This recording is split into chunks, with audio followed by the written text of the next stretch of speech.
केटा हो, रामे घर छोडेर सहर पसिसक्यो।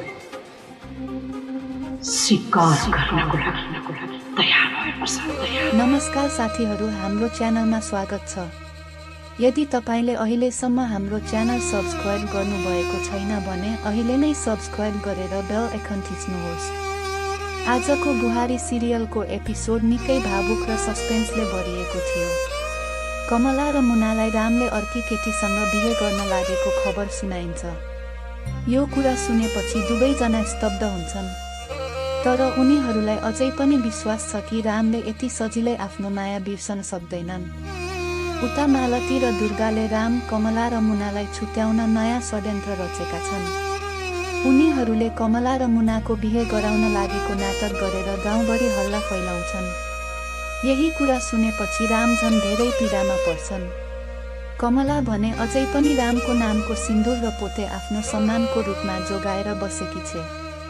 उसले स्पष्ट रूपमा रामलाई आफ्नो श्रीमान मानिरहेको देखिन्छ।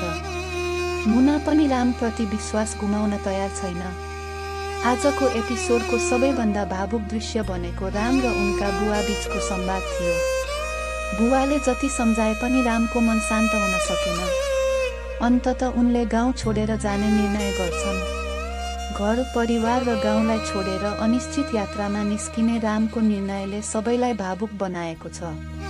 अब प्रश्न उठेको छ, के राम साँच्चै गाउँ छोडेर जानेछन्? कमला र मुनाले सत्य थाहा पाउनेछन्? मालती र दुर्गाको षड्यन्त्र कहिले पर्दाफास हुनेछ? यी सबै प्रश्नहरूको उत्तर आगामी एपिसोडमा थाहा हुनेछ। तपाईलाई आजको एपिसोड कस्तो लाग्यो? कमेन्टमा आफ्नो विचार अवश्य लेख्नुहोस्। भिडियो मन परे लाइक, शेयर र सब्स्क्राइब गर्न नबिर्सनुहोला। धन्यवाद।